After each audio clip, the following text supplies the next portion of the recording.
मस्तपैकी असं उलनची रांगोळी काढायची चालू आहे. आणि कुणाला हवी असेल तर तुम्ही मला कमेंट करू शकता. मी तुम्हाला ती बनवून तुमच्यापर्यंत पोचवू शकते. आणि आता सण आलेत म्हणजे बायकांना तर रांगोळी वगैरे काढायला टायमिंग भेटत नाही. आणि मग अशी आपली रांगोळी घेऊन मस्तपैकी असं हे केलं की आपलं रांगोळी काढायचे जे झंझट आहे ना ते कमी होऊन जातं.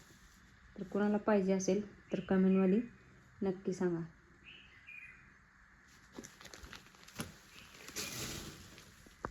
तर बघा इथं आपलं इथं ही चालू आहे मस्तपैकी फूल बनवायला.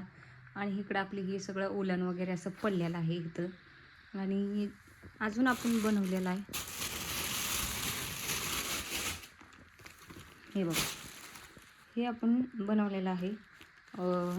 तुम्ही ह्याचं फूल पण बनवू शकता. नाहीतर मग आपण ज्यावेळेस महालक्ष्म्या बसवतो त्यावेळेस मग कडेला आपण जी रांगोळी काढतो तर ती रांगोळी काढायची काहीही गरज पडणार नाही आपल्याला. तर हे बघा, हे असं फूलही बनवू शकते ह्याचं. आणि ह्याचे आपण बॉर्डर असं कडेने सुद्धा आपण ह्याला लावू शकतो. तर रांगोळी काढायला आपण ज्यावेळेस महालक्ष्मी हे करतो ना त्यावेळेस रांगोळी काढायला लागते. मग रांगोळी न काढता तुम्ही हे जर एकाला एक चिटकून जरी ठेवलं तरी एकदम छान दिसणार आहे. आणि आपण ह्यासाठी ना एक कॉर्नर आणि एक उंबर पट्टा पण बनवणार आहे. तर इथे तुम्ही पाहू शकता एवढं बनवलेलं आहे. तुम्हाला फूल बनवायचं असेल तर फूल बनवू शकता आणि हे करू शकता. तुम्ही पाहू शकता हे बघा. तर तुम्ही असं लांबनं जर पाहिलं तरी एकदम छान दिसणार आहे. जर तुम्हाला पाहिजे असेल तर तुम्ही ऑर्डर करू शकता. आणि तुम्हाला जर उलन हवे असेल तरीसुद्धा तुम्ही मागवू शकता. तर आपण नवीन बिझनेस चालू केलेला आहे. तर कुणाला पाहिजे असेल तर कमेंटमध्ये पाहिजे असं लिहा, आम्ही तुम्हाला बनवून देऊ. तर इथं तुम्ही पाहू शकता.